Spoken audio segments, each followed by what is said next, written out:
like, why did that guy think he knew what he was doing? I've never experienced how that would be with a trans person, and I'm not really sure if I want to. The safety thing is a huge factor. Feminine is my type. Not having a is my type. This is a whole lot of information right now. Welcome back to the Be Free YouTube channel. My name is Brian Terada, and today we are asking the question, do cisgender men and transgender men think the same? Transgender people should disclose that they are trans on the first date.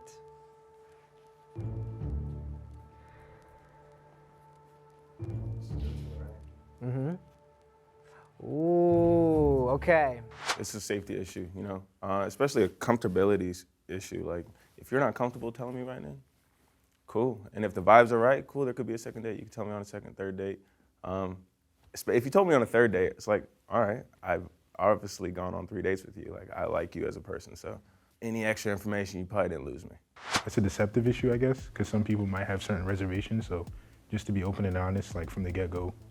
But what about what Marcus said? Like, you know, what if they don't feel safe opening up to someone that maybe they just met?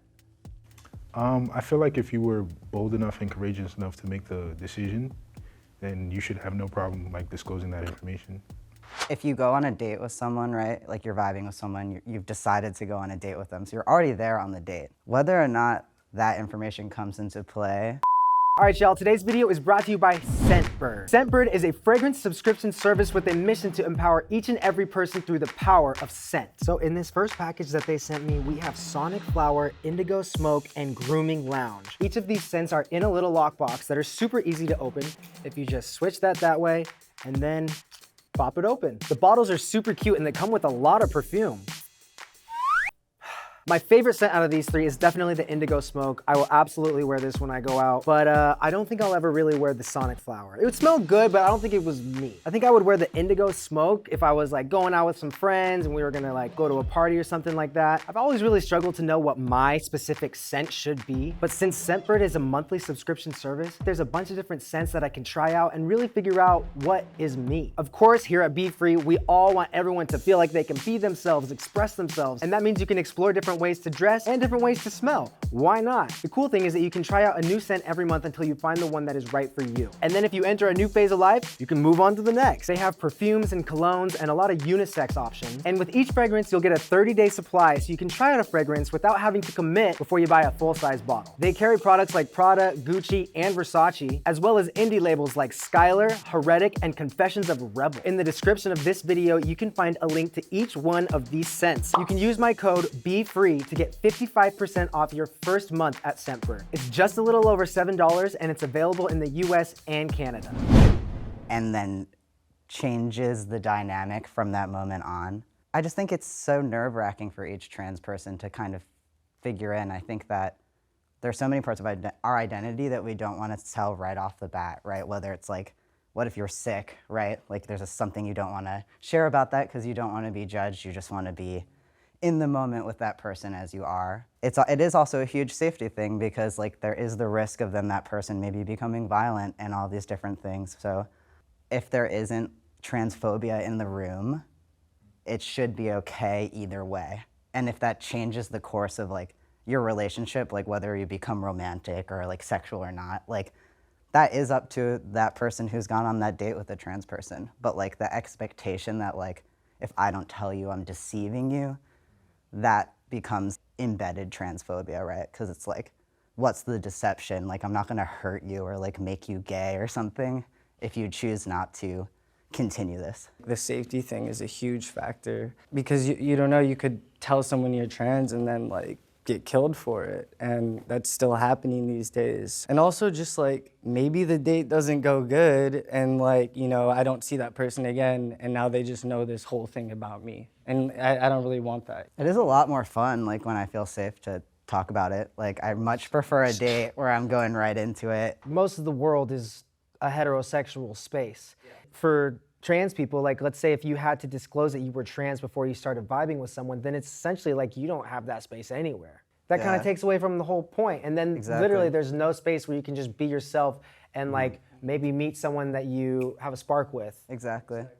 there's no expectation or like commitment in like a first date or like a first meeting or like just a first connection. Like if that happened, whether or not you're trans, like that was real.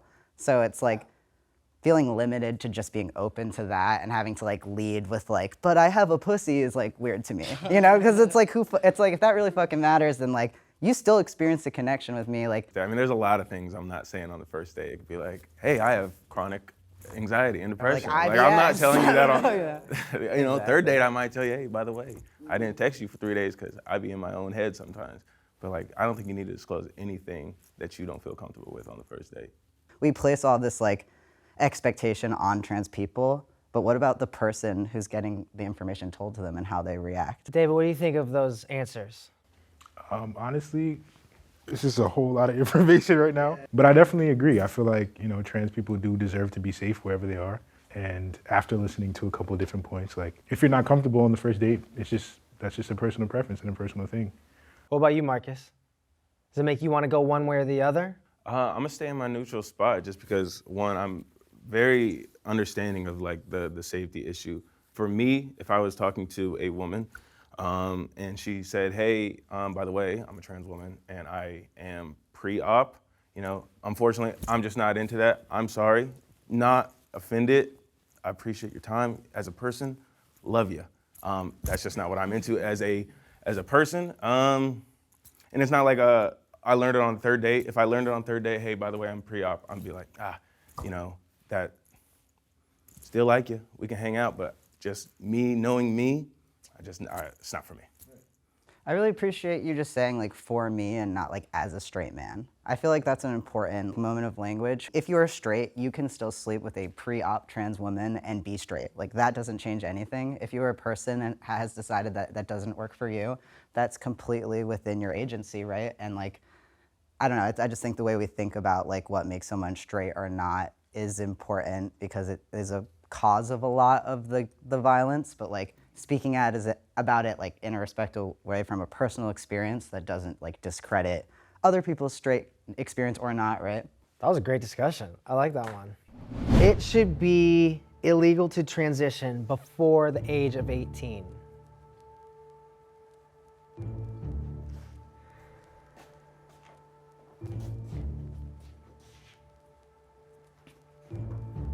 All right. Before a certain age, like your brain chemically is just not, you know, developed enough for you to make certain decisions. I don't know if illegal would be the right term, but I definitely think there should be some kind of restriction or just, you know, period where you wait. Because, you know, the older you get, the more life experiences you have, certain things may change. And up until a certain point, there is certain like programming, things like that, that are embedded into the youth. So I feel like just giving a person time to develop and really like know what they want for themselves before making any drastic decisions that may change the course of their life would definitely be, you know, ideal. People always want to say like, you know, children don't know what they want or who they are. But I mean, at least from my experience, I knew I was trans at a very young age. It wasn't talked about enough, I didn't see it enough, and I was like afraid to really accept it until later on.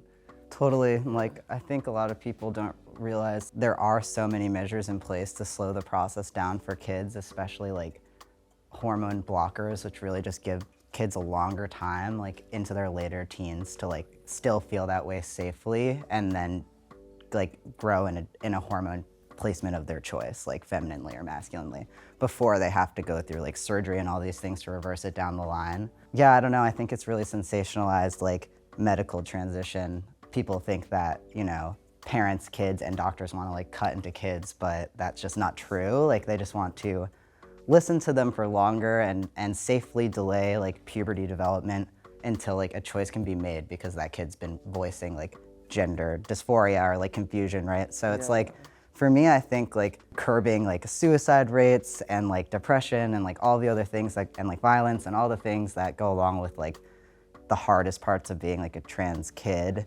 after you start developing in the wrong way. It should have happened before 18, or should have had it.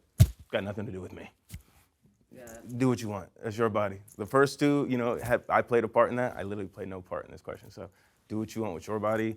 What is my opinion going to affect what you do? I mean, I feel like if you have a kid, you should support them in whatever they want to do. I mean, unless it's harming someone else or something like that. But I mean, if your child comes to you and they said they're trans or they're gay or whatever it is, you have to accept it like you're their parent. Transgender men are real men.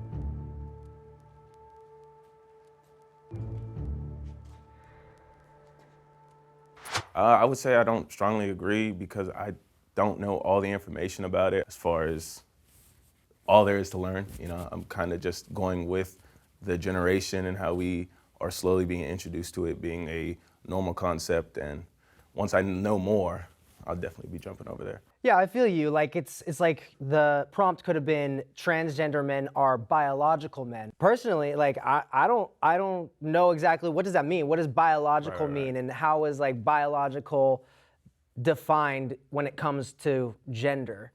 David, what about you? Why do you strongly agree? Manhood is what you define it. Like it's a spirit more than it is a gender per se. Would you say that you don't necessarily need male genitalia to be male? I mean, by textbook definition, I guess it really depends on how, like, you personally look at it. But I feel like manhood is more, like I said, like a spirit, because there's masculine and feminine energy in everyone. What about you two? What do you think?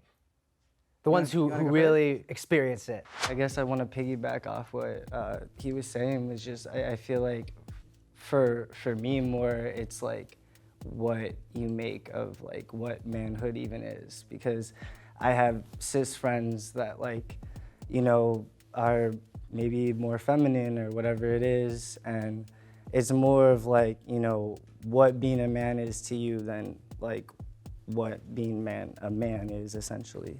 So should we just not have like men and women? For me, I don't really like labels because I feel like you have to like fit yourself in like this box, and I've never liked that. I am pretty passing unless I tell someone that I'm trans. When I tell someone I'm trans, I feel like they have all these ideas of like who I am then, just knowing that one thing about me. Like, depends on who you're talking to and like what community you're working with, right? Because if it's with other queer people, you don't want to seem like you don't understand the experience or share the experience, right? Because you are a trans person, even if it's not like outwardly visible, right? But then if you're in a space where it's not a super safe or queer space, you don't want to be seen as like a deceiving person. It's kind of an issue of safety in certain instances. What is like a real man is almost like inherently, like the question is hard for me to even like consider, just because, you know, scientifically there are all these like aspects that we contribute to male or female, whether that's like hormones or genitalia, but it's like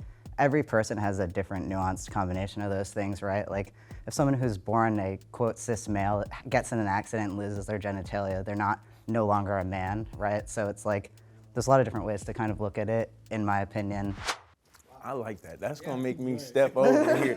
That's a good point. You know what I'm saying? Cause nah, that accident part really kind of made some real sense actually. Men should pay on the first date. Wouldn't that be nice?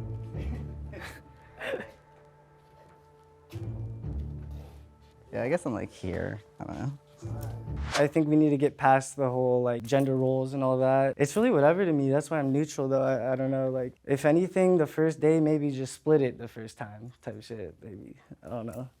I say strongly agree, just because, look, I'm big on if you invited me, you pay, right? If I invited you, you pay. Like it's your idea, you pay. But you said first date, and like normally it's the guy going after the woman, right? So normally the first date was my idea. And I like the first date to be my idea, so I'm gonna pay for it. So since it is the first date, I will always pay for the first date. Now, if you offer, oof, I'm going to propose to you right then and there. But I'm gonna turn it down. But I do like when a woman offers. That's why I'm here, like the same reason, which is hella funny because I'm on like the other side, but I'm just like, I strongly disagree because I'm the same way. Like I like to ask people out on a date. I'm like more of like a dominant role in that way, and like I love to pay. But if someone does pay for me, I'm like, damn. And it doesn't matter their gender. It's like, it's more of just like this like power cute dynamic thing of like, I'm really excited to be here with you and I wanna show you and I wanna like kind of take you on this adventure because that's this like old school traditional vibey thing. Do you date You date women. And men. Yeah, Both. women and men. Yeah, Okay. And trans people. So does it differ when you're dating one or the other? Like, do you hold the door for one and not the other? No, honestly, no. Like I try. It really is person to person. I'd say like I do and I don't. Not dependent on their gender in any way, but depending on their energy and like the vibe. What about our cis men? Do you hold the door for the ladies? Always. Yeah. How come? Two things. Mom Why? said, don't ever let a woman touch her purse or the door. And I live by that. Okay. So why? That's what I'm here for. Men are better leaders than women. Whoa. Okay, so women are better leaders than men? Definitely. Men have historically led this country specifically, and look where that's gotten us. So, and in addition to that, I feel like as humans, we should look to nature when it comes to leadership and just how we should govern our lives and stuff like that. And feminine energy is, the origin of everything. So I feel like giving our power or the power back to women or predominantly feminine energy would restore balance. Pretty sure women could save the world, are already doing it, and we're just not acknowledging it while men fuck it up. I mean, that's how I feel most of the time. Everyone was thinking like government officials. I was thinking like the lowest level, like in between, like, hey, we're going on a hike. Dangerous, it's like, I'm gonna follow, like, which way do we go? Do we go this way or this way? And then the guy's like, I was like, I'm probably gonna follow this guy. Like, I feel like he knows what he's doing, you know what I'm saying? So that's like the micro version of how we choose a leader. There's two ends of the spectrum. No, totally. But it's like, why did that guy think he knew what he was doing? Because he's big and has always been able to kind of get yes to because of how he looks? Because maybe he's gonna lead you into a hole. And there's a girl who's quieter in the back that knows the whole route and would save your ass, but like, I don't know, I'm more keyed into that, where I'm like, this big, strong man thinks he knows what he's doing because he's been told that all his life, maybe. I would date a trans person. Which way is this? Let's disagree. I am on the wrong side. I'm a person who is very big on energy, but as far as like different biological things, I've never experienced how that would be with a trans person, and I'm not really sure if I want to. What about our trans people? You would date a trans person? I transitioned later in life, and I also identified as a lesbian for a really long time and just felt comfortable in like a butch lesbian identity until I actually had access to transitioning, where I embraced being like bisexual. So yeah, it just took me longer to have that experience, but I definitely would. And every time I've been with another trans person, it's like so healing, and like there's something really special about that connection and like mutual understanding and just the way that like chemistry and even just like feminine and masculine energy exist in much greater multitudes and swirling forms.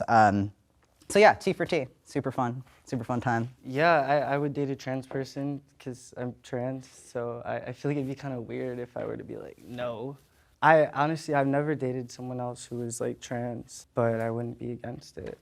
I've known a trans woman who was pre-op. Outside, phenomenal, beautiful, but hardware bringing to the table wasn't the hardware I prefer in the bed. She went and got the surgery. Now we can go to that next level, and we went to that next level because you brought the right hardware to the table. But Yeah, I think it's awesome for you to just even like talk about that, because it's like, yeah, she didn't do that for you. It's not like she was like, oh, I have to do this for you, we can't be together. It's like she did that, and then you guys hooked up and you enjoyed it. It's like, and you're straight as fuck, and that was a straight experience for you. I don't know, I think it's cool of you to speak about it openly. cool guy, what can I say? You know what? And that makes a lot of sense. And here, I'll just show where I've been throughout the course of my life, right? Okay, so I would say to start, I was over here because I was more unfamiliar with it. And I didn't know, like, how does it work down there? How does it work up here? What does it feel like? What's their experience been like? And then as I had a couple experiences, I've never had necessarily a full-on sexual experience with a transgender person, but I remember like one time I was at a pride parade in like North Carolina. I was working this booth, and then this trans guy came up to the booth and I was talking to him, and like he didn't have a shirt on, he had his scars out, and I was like, and he was just like this little twink guy, and I was like, we're kind of vibing. And I was like, and you're trans. And this is like new to me. And I wouldn't have had that experience if I hadn't met that person right there. I was like gradually like coming this way because I was more exposed to it. Or maybe it's like the same exact thing as like sleeping with anyone, because it's like before you fuck someone, you don't know what their dick looks like or their pussy looks like or how they fuck or what it's gonna feel like, if they're thin or fat or taller than you or whatever. It's like until you guys have been together, you don't know what that's like. And that's like okay, and it can be fun and exciting, you know what I mean? You know? Okay, so me personally, I've been sexually assaulted by both men and women when I was a young lad. Yeah. And I understand that that's played a role in how I see relationships and different things and different experiences with both men and women. And it has made me question, you know, my sexuality growing up, which is why I feel like there's just certain things I may not want to experience or even, you know, cross the line with. Maybe because of trauma or maybe because of, you know, whatever preconceived societal notion that I've had embedded in me since I was a kid. But either way, it's just not something I want to experience or not something I want to, you know, do. Some may see that as a flaw, some may see that as a fear or whatever it is. But I'm okay with that. I'm okay with, you know, knowing what's for me and what's not for me, so. Well, first off, I want to say, David, thank you so much for sharing that. And you know, it makes complete sense. You know, I think that people might judge someone, or people might get upset at someone if they just say like, "Oh, I don't want to hook up with a trans person," but like, meanwhile, like, yeah, maybe you don't know their entire story. Maybe there's. No, I mean, I super respect you sharing that for sure. And like, I think that, I mean, a lot of people's experience of like sharing themselves or like being intimate is dictated by a lot like traumas we've had and things we can feel comfortable with. It's completely valid for any reason not to want to sleep with anyone or any type of body for any personal reason. Absolutely. I still feel uncomfortable with anyone saying I don't want to sleep with a trans person, just blanket statement, because there's like so much violence embedded in the history of that phrase. In my opinion, I feel like you have types, and we're not talking about gender. We're not talking about genitalia. Types are totally one but thing, like, right? But feminine is my type. Not having a dick is my type. You know what I'm saying? So it's like I'm not attracted to it. I think separating the like I'm attracted to someone who's done the work versus like I'm attracted to femininity and I'm not attracted to penises, like those are almost two separate things, right? Because it's like how much a trans person has had hormones or surgery or whatever, like it's so nuanced. Like some people are just born looking inherently a certain way. Well, you're kind of saying Marcus could possibly be attracted to a trans person who was pre-op, and because of their more natural, pheromones, God-given their femininity body type, yes, it would be harder to tell. You know what I mean? But so is it okay though that like maybe like he would feel the vibes and then like? Of course, it's totally cool to feel the vibe after, and then not sleep with someone for any reason. You know what I mean? And like I think personal preferences or like needs or like experiences with certain types of genitalia, whether they're informed by like a strict like relationship to your sexual identity or a trauma experience or whatever, are totally valid. But I think it's like, I think what becomes dangerous is the territory of being like, well, you have a penis, so you're not a woman yet. Like that's not true. No. Me having a preference and not being able to be sexually turned on by this for whatever reason, that's valid and true. So it's like both of those things are existing at the same time, right? Yes. And that's why I was in the neutral for the date. It's like, I'm attracted to what I can see, right? And that's why I was like, I want you to be safe and you don't have to tell me, but I wish if you do have a penis, I wish you would tell me as soon as possible, because that's when I would have to. It's hard because like, I mean, it's not hard, but like I'm coming from a perspective of like, I used to only date women and I was like really into like pussy and like was not turned on by penis for like 25 years. And that really shifted, and my experience of what like penis or vagina is in the moment changes, and it's like more about a power dynamic and like an embodiment in the moment no matter what. So there's parts of me that want to be like, we could all get to that place. Thank you so much for watching these amazing cisgender and transgender men talk about their experiences. We really appreciate it, and we love you, and we'll see you next time. Peace. Thank you so much again, Scentbird, for sponsoring this video. And remember, you can use my code BeFree to get 55% off your first month at Scentbird.